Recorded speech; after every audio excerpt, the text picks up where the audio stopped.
right, welcome to Twinning Out Loud. We are hoping that we fixed my microphone. Last week we did. Let's see if it rolls on to this week and if we're just as lucky.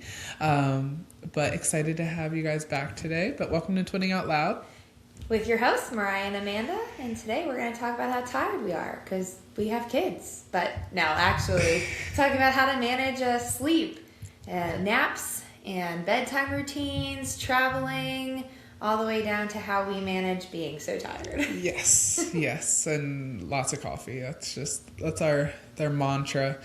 So let's get into it. All right. Well, we talked a little bit about last time that you had your brother's wedding and we had to worry about some naps. So how did they go? Yes, on the sleep train. Yeah. So it actually went well, and it went well because something went wrong. There was no way they were actually going to nap at the hotel when we got there, and we realized that. But thankfully, Tom's suit got delayed. So he had a suit, but he had to reorder it, and it was supposed to be there 2 days prior, but then didn't get there till the night of the rehearsal dinner. So I was like, that's actually perfect. Drive back in the morning with the kids in the car, and then they'll sleep the whole time. It's about like an hour drive. So that's what he did. He put them in the car, let them sleep, and then made his way back, and then the girls perfectly transferred to me.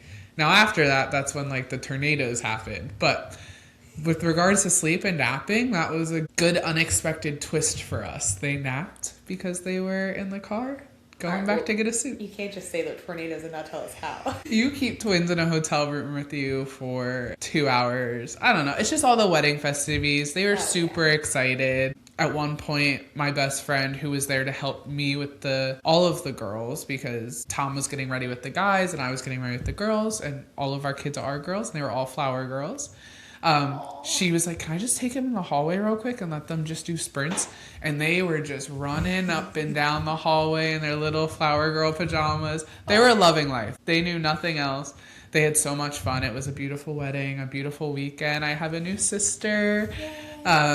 So yes, very excited. And all in all, naps were great. Girls were great. They walked down the aisle.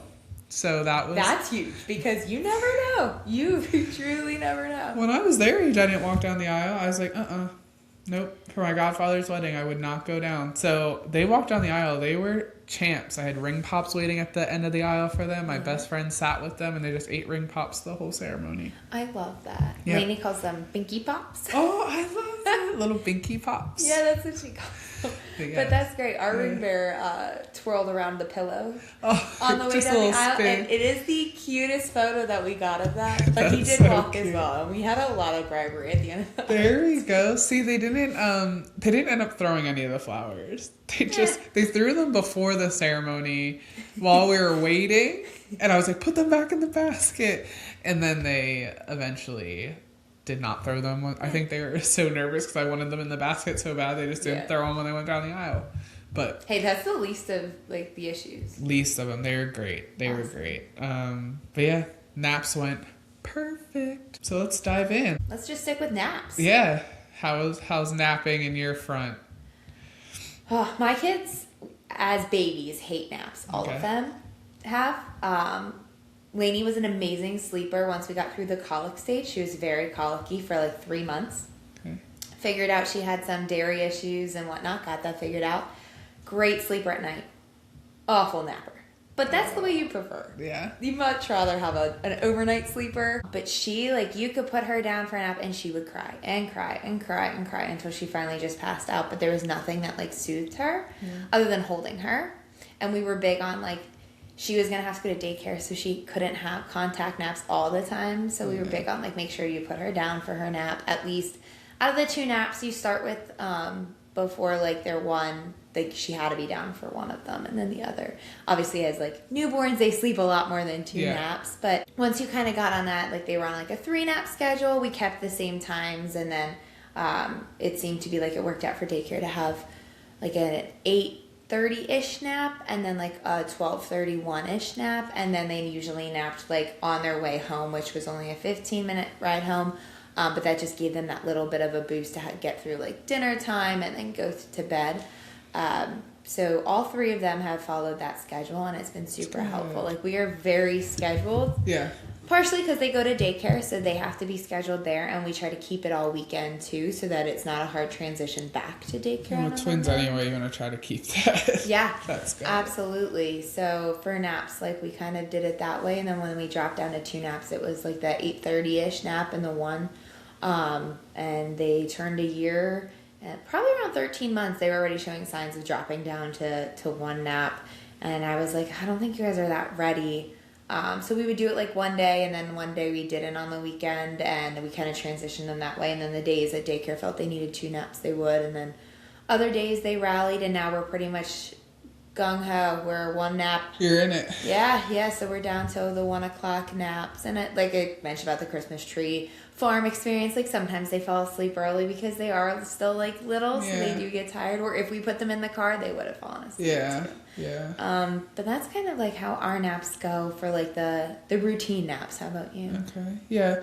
I think we are down to 1. In the beginning, it was like Parker was a little older, so she was always a 1 napper when the twins were born. So she would nap around their noon nap. But same, they probably napped around when they were first born, or like when they were a little older. I mean, infants, they napped all the time. But when they were a little older and there was starting to be a schedule, it was more like 10:30, then again around right after lunch around like 12:30, and then again around 3:30. So Parker would always meet that middle. So we'd always get all 3 of them together napping at that middle point. Yeah.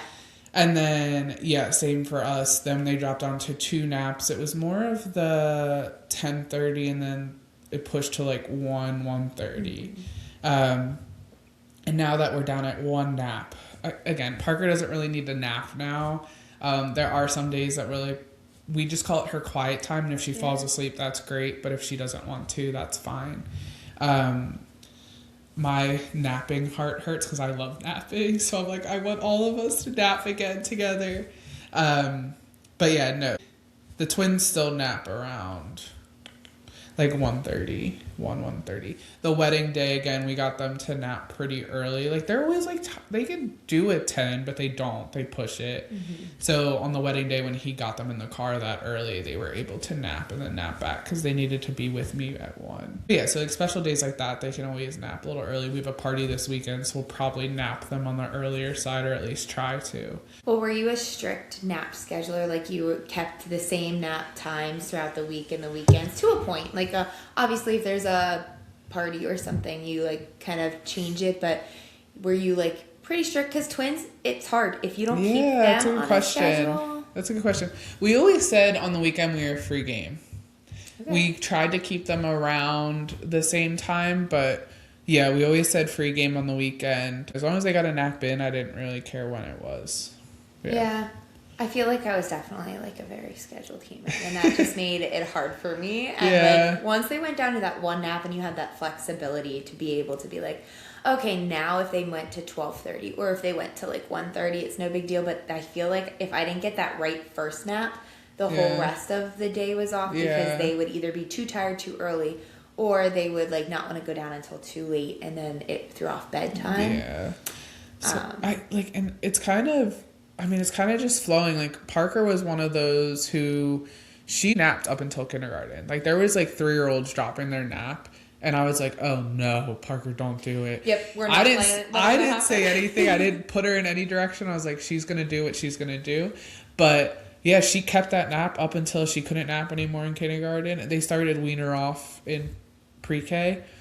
And then, but the twins, they're 3, and there's days that they drop their nap. And I'm like, no, not ready for this. So Lainey's going to be 4, and she's probably on her way to fully drop that nap. But she's still pretty good about, like, we'll tell her, okay, it's time, like, to go for a nap. And she doesn't fight us. I will say it takes her, like, 45 minutes to fall asleep because she wants to talk and play and stuff. And I know I've mentioned that before, but that's, like, the tougher part is because we can't actually manage when she'll fall asleep anymore. Okay. Where, like, the twins, for the most part, you put them in their crib, they might throw their binkies back and forth or, like, talk and yell at each other because they do that.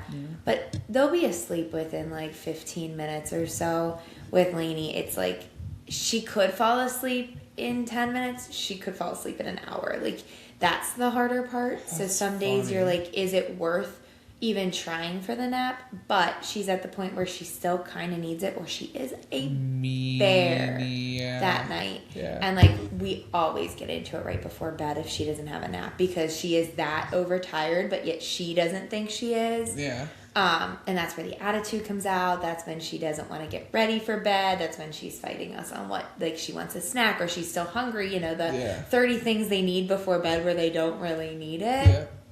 So, like, she's, like, right on that cusp. Some days, if we have something to do and it's with her, she can skip her nap. We just are prepared that it's going to be a tough night. But then there's days where I'm like, she needs a nap. Like this, I cannot go on. Like, she's already started in the morning. And I'm like, if she doesn't go down for a nap, like, I won't make it through the day. But with the twins, like, they obviously are too young yet. They have to go. So if they're napping, how is their sleep? Like, how has their sleep schedule been? Just segueing a little bit. So when they nap, do they go to bed easier, or is it harder, or does it take a while, or is it similar to how they go down for nap? I'd say similar for Lainey. She still needs her, like, time to sing, let it go, and play with her stuffed animals. And last night she was reenacting a conversation that her and I had, and she was whining, and I was like, we don't whine. Like, I'm done with the whining. And then she did the same thing to Gary. And then Gary, like, lost it. Was like, you're not whining. Mommy just told you not whining. She did the same reenactment of that with her animals in bed, and I was like... They pick up on everything. I mean, like, thankfully, we didn't, like, yell or scream or anything at her, but it was still, like, the point that stuck with her enough. Yeah. And, like, for nap, we will give her a book that she can take with her in bed, and that seems to, like, calm her a little quicker. But at bed, we read 2 books, and then she goes to bed. I saw it actually on Instagram, but if you talk through their day before bed, it makes them settle down quicker. Oh, really? So I've recently been doing one, like, reading story where we read through the book, and then the next one she calls it a mommy story, and I make her day into, like, a fairy tale. Oh, that's cool. So I'll say, once upon a time there was this little girl named Lainey, and start with her day, and then she fills in the part of daycare. Oh. So now I will say pretty much every day to her is the same, which is funny because, like, I get the rundown of what they do at daycare. Yeah. So it's like, okay, you picked up that you got to play blocks, and you picked up that you got to do, like, a brain break, and that you did, like, they do little exercises. Yeah. But you left out the part where you did flashcards, or that you were drawing, or, like, but she never forgets lunch or snack. She'll always tell me lunch and snack. Yep. Foodie girl, love it. Yes. So yesterday, while we were talking through it last night before bed, she, like, was like, Mommy, you forgot that we did a brain break before nap. And I was like, well, I didn't know that. It wasn't there. Yeah. So I will say, like, I feel like that has actually calmed down more of her talking with her animals, because I feel like she's already went through her day. Okay. And maybe that, like, settles her mind a little. So I feel like she goes into, like, a deeper sleep quicker. But I mean, she still talks, and she still, like, obviously reenacts what Gary and I yelled at her for whining about. But I've noticed that that's a little bit of a change of how her play style, or her, like, how long it takes for her to go to sleep. For the boys, they go to sleep way easier than they do for a nap. I feel like they're just, like, done for the day. Tired. They will, like, stand at their cribs and giggle and laugh at us as we shut the door, and you can hear them as I'm, like, starting to get Lainey ready, and then next thing you know, they're out. Were they always good sleepers? Like, how were they when you brought them home? I actually think that they've been pretty steady. So since we brought them home, they would wake up twice a night. Well, we would stay up pretty late to get that last feed in, and then they would be up around 2 or 3 in the morning. And then we kept them both on the same schedule, which I know you told me to do, and, like, that was definitely the best. Twin A would definitely have slept longer. Twin B couldn't. Like, he was definitely the hungrier one. So when he got up, we got the other one up. Diaper changes, bottles, and back to sleep. And they pretty much went right back to sleep, which was great. 2 months in, they pretty much dropped that bottle. They would still get up and fuss, but we'd just give them binkies or whatever. And I'd say they still kind of do that. They still kind of get up and fuss through the night, but they're not up, if that makes sense. So they've always been, I guess, in hindsight, decent sleepers. But to me, like, I have not gotten a full night's sleep since they were born. Like, Lainey slept through the night without whining, without crying. Now, she didn't like binkies, so there was... When she woke up, she self-soothed back to sleep. Smart. That's cool. I could put 700 binkies in these kids' cribs, and they would never be able to, like... It's so funny. My kids are all binky babies, so it's cool to have the opposite. Yeah, like I could put 700 binkies in their cribs and they would find one, spit it out just to cry for me to come over. And I'm like, here you go. Here's your binky. I swear. Oh, so the twins were binky, but yes, Lainey just wasn't. Mm-hmm. Oh, okay. I'm picking that up now. Got it. Yeah. But Twin B, I swear, if I walk in the room, he smells me and he's like, Mom, me, right here. Pick me up. You got me. She's here. Yeah. But I always just like binky and lay him back down. And yeah, the Twin A, he's usually just like pop the binky in and he'll go back to sleep until like he's tough. 3:45, 4 o'clock, he likes to be up and he's screaming. You can give his binky, put him back down, nothing. He wants to be in your arms. Oh no. Yeah. So we started a bad habit of bringing him back over to our room. And dun, dun, dun. Yeah, we've broken it a few times where he like has slept randomly throughout the night without crying for that. But the second it's that time, we try. Give him the binky, lay him back down, come back in bed, and I get 15 minutes and he's back up. And it's at that point, it's not worth my sleep. We did that with the twins too. It was the same thing. Yeah, like sometimes you just, there's 2 of them. Like you give up. And you're freaking exhausted. You just want everyone to sleep. And you're like, everyone's sleeping better this way. Just doing it. Yeah, yeah. I mean, like, are we sleeping as parents? Probably not. No, we're not. But the kids are, and you need them to sleep. And it feels better than what it was when they're crying in their room. Yes. So sometimes you just like... Yeah, you sometimes just got to do it, which is funny because I was very anti-co-sleeping for Lainey. I was like, she will never be in my bed. Yeah. And she wasn't. Yeah. Man, these twins came to that. Really? Life changes, man. It's funny. Knock you right off of that high horse. But how about for you? How were your kids as sleepers? They were good. Yeah, Parker was like a bigger baby, so we got to cut her night feed pretty early, which was nice, and she was good with that. Like, we very much went off her cues. She was good with that, slept through the night. I remember the first time she slept through the night. You wake up in like a panic. Oh, yeah. You're like, what happened? Why didn't they wake up? What's wrong? I remember being able to like get up and go put laundry away, and I was like FaceTiming my friend. I'm like, Parker's still not up yet. What? Well, that just like brought me back to only having one child. Right? Like, wow. It's crazy. I don't know that world anymore. So she was always pretty good. Even growing up, she was pretty good. I mean, that was like COVID era. So anytime she got like a cold or something, we always brought her into our room, because I'm talking about like when she was past that 6-month point when we started putting her in the crib. And if she would get a cold, I'd bring her in, because we never knew what that meant. It was COVID. Yeah. Things were still going on. You never knew if they had COVID, what that meant to infants. So we'd always bring her in, which I was against co-sleeping too, but I kind of just got comfortable with that. I was like, whatever. It's funny, right? Yeah. Like, you're like, nope. I was like, yeah. So, and she's a little older now. So I mean, they made it. All of our kids made it. They're here. Yeah. They're here. Honestly, I don't know how much she actually used her crib. She ended up being with us more than not. Oh, really? After that, yeah. Yeah. Because she was really good in the bassinet. Bassinet was fine. It was right in our room. But then when we did the crib and like the sicknesses and everything, I just always brought her in, and then she kind of just got used to that. What about now? Now she's great. She'll go to bed. She'll read her story. She'll stay up, put the light on, read a story. I'm like, all right.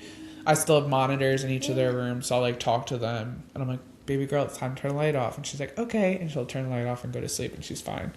Like last night we were watching a movie and she fell asleep on my lap on the couch, and then we just like transfer her. Yeah, she's good now. Yeah, there was like a wave of she would have to fall asleep with us, and then we'd have to transfer, but then she'd be fine. We have a light in her room that we're like, when that light turns green, you can come in and like see us.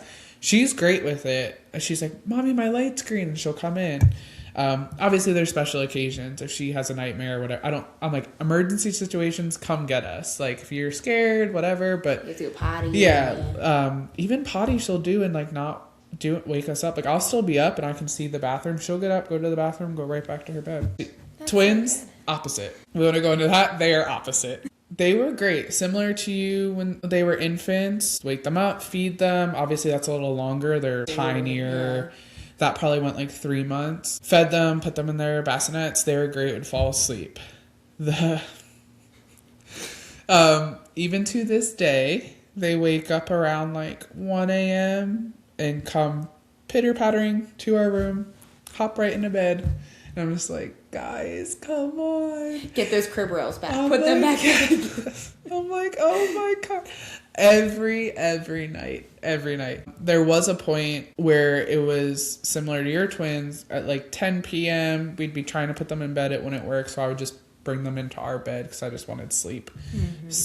But the best you're gonna get. Yeah, them to sleep. So we'd bring them into our bed, but Tom went away on a work trip one day, and I was like, this has to be it. They have to go to sleep by themselves. They cannot do this. I just was like, I gotta suck it up. This is gonna suck for a couple days. I'm gonna be exhausted. But no, I just stayed up those nights and was like, guys, you gotta go back to bed. I would walk them back. I was like very gentle about it. I don't know how. I guess I was just like, I actually didn't lose it, which I was shocked.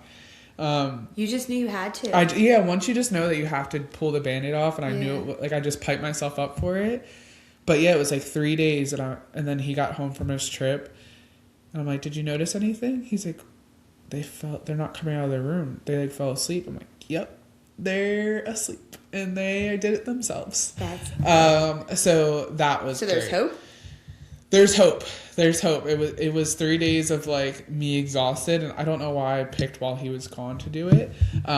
Because honestly, it's probably easier when there is just one parent because like you have to stick to it for survival. Yeah. So I was just like, it's gone, whatever. So they did it. It was great. The only thing is now they wake up at 1 a.m. and come in. But at least they can put themselves to sleep. Like, we're no longer sleeping in their bed, falling asleep in there. They put themselves to sleep. They get up at 1, but that's something we're going to have to fix. They're not getting the light cue as fast as Parker did. When your light's green, you come in. They're not getting that. They're just like, they'll tell me in the morning, they're like, it's green. I'm like, yeah, you didn't see it turn green. You were already in our bed.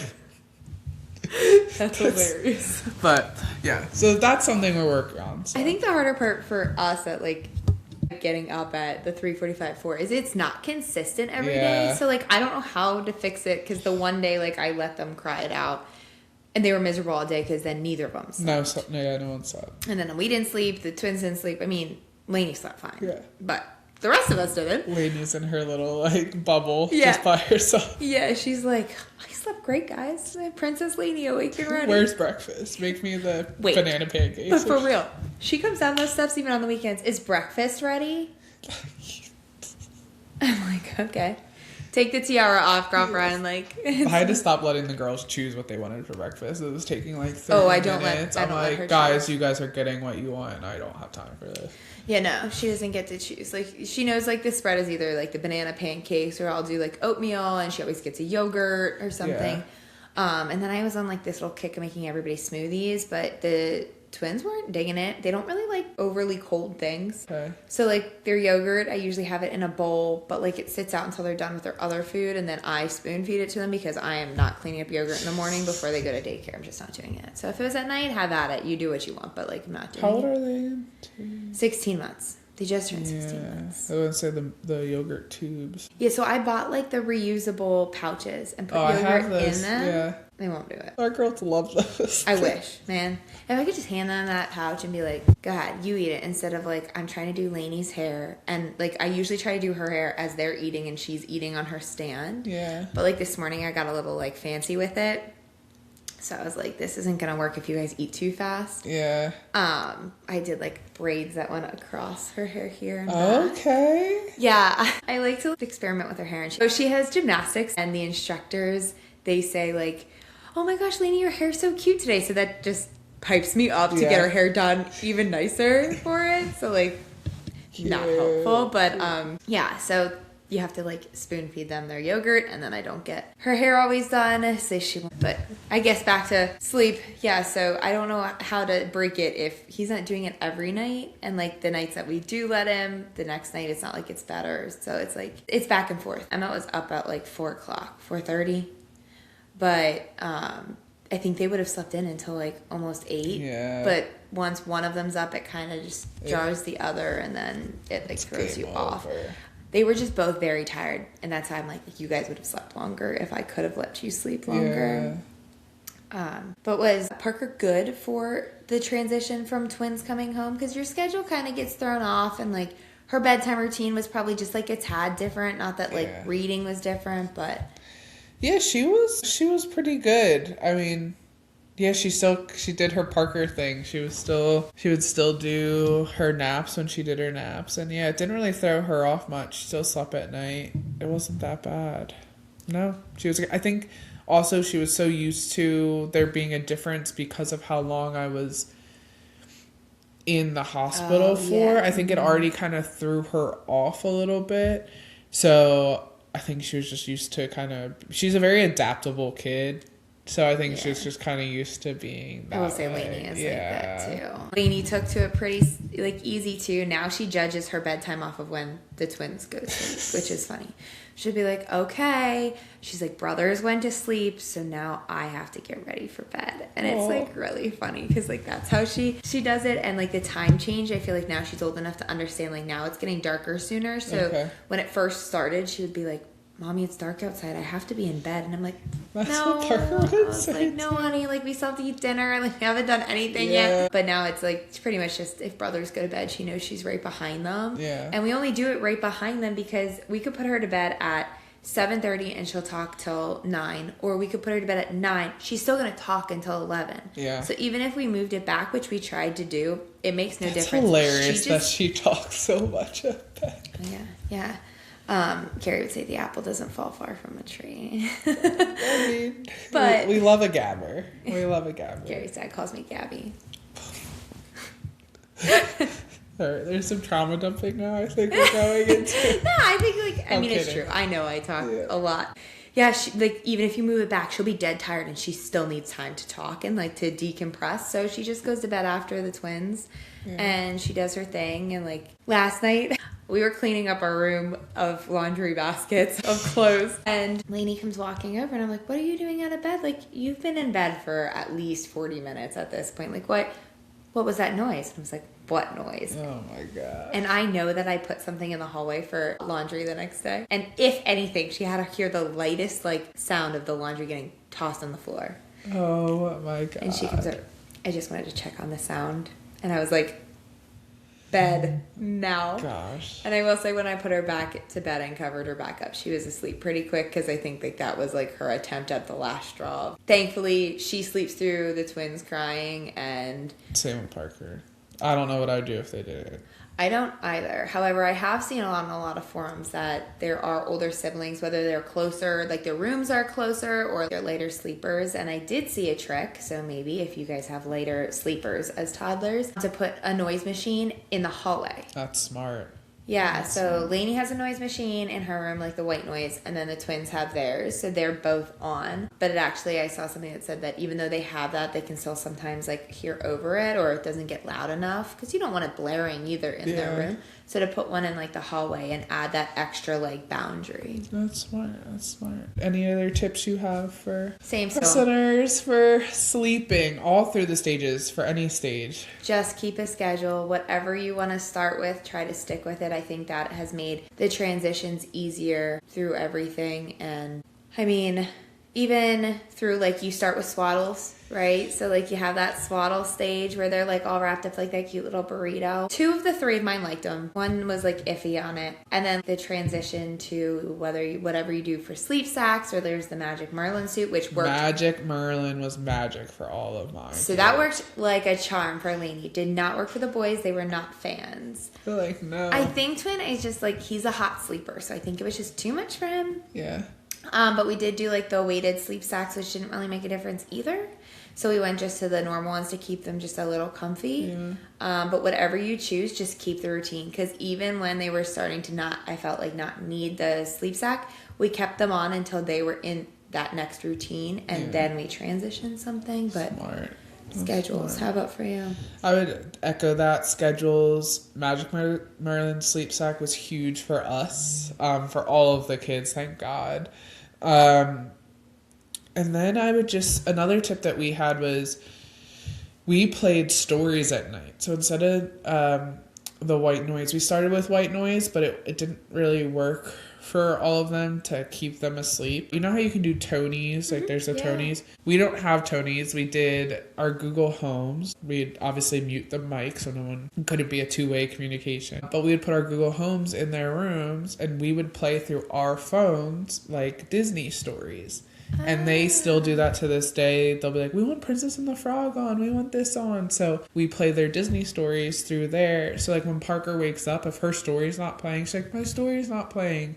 it was kind of just that nice background, like soothing voice to like help them. So that's what's helped a lot for us. And that's what helped get Parker to stay in her room at first for a while too when she was that age. But does she usually stay asleep though, even when the story's off? It's just if she wakes up, she notices it's off. Yeah, she'll stay asleep though. Even if, like, because I like to in the middle of the night at least switch it to more of a white noise effect or just the Disney background music. Like there's good lullabies Disney does. That's just their songs just in lullaby form. So I'll usually, before I go to bed, switch it to that so they don't wake up to like, because some of the stories can get loud and like very animated. So I'll switch it to the lullaby so at least they still have that background flowy thing on. But yeah, she sleeps. They all sleep besides the twins waking up at like 1 a.m. I've debated the story idea. Like we have the Tonys and some of them do just like say stories. So I was like, do I try that? But then like Lainey's great at finding an excuse to get out of bed. See, the Google Home's nice because it just like plays through. Like I don't have to get up and switch anything. Yeah, or, that's like, true. So it just plays through the different stories. Like we'll do Tangled or whatever's in the queue and just play through that whole playlist. And that's kind of like whoever made that playlist is. If I wish I could hug them because it's like been a savior for us. Lainey did like she got a jellyfish lamp last year for Christmas, and she loves to put that on.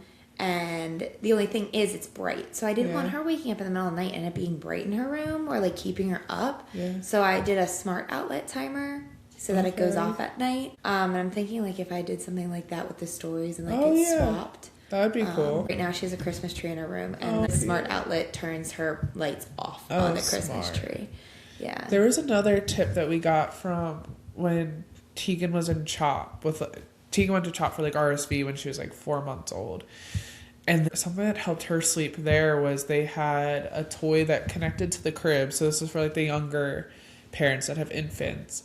A toy that connected to the crib that was like it looked like just fish. Yes, we had it. Yeah. Oh, okay. Then yeah, that worked. Like I was like, we need to buy like so many of these for our house. And just that worked. Just connecting it to the crib and just like letting it flow. It was like just a fish thing that flew in a circle. What was it? By like Fisher Price or someone? Yeah, like ours. But like we thought it was gonna do magic for ours, but it didn't. Yeah. But I guess I felt like it kept Emmett up. But they were older when I got it. Okay. So I feel like if I would have started it when she was probably when they were 4 months, but they were at the point where they could hit the button. This was like 4 months, or they're just like, oh, fish, and like she would just and then she would just fall asleep. That was smart. When they brought that in at CHOP, I was like, you guys are lifesavers, and she would just sleep. Nice. That was nice, but yeah. Those are some of our tips and tricks, and I guess the only thing we have is how do we survive? We're still getting there. Getting there. Like I said, I haven't slept a full night's sleep since I became a mom. No, I always say sleep when you're pregnant because you won't realize that when those babies come out, you actually won't sleep. Whether that's like not sleep, they could be great sleepers, but I feel like as a parent, you're either like worrying about something, even if you're not up with them. So it's never the same. Yeah. That's funny. I wore my Apple Watch the last few nights to see like how my sleep was. Yeah. And it was like interrupted sleep like all night. And it wasn't even like, it didn't even match the times the boys were up or crying. It was, I must just be up like worrying or whatever. Yeah. So that is true. Like it might your not brain's be going. It might not be that your kids are keeping you up, but like mom's brains don't stop. They don't stop. But coffee. Yeah. Those are tips and tricks, but even if you're not sleeping, I hope you are getting some rest at some point. Take it easy on yourself. Don't be scared to pivot if something's not working for you. You heard from us there was a bunch of different things that either worked for us or didn't work for the other. So and even with twins, just because it works with one doesn't mean it'll work with the other. Nope. They're different. They are different humans. Yeah. So feel free to reach out and tell us what works for you. But other than that, thanks for listening to Twinning Out Loud. Yeah, and look forward to some tips we'll be posting to keep you guys engaged. Yeah. But have a great day. Bye. Thank you. Bye.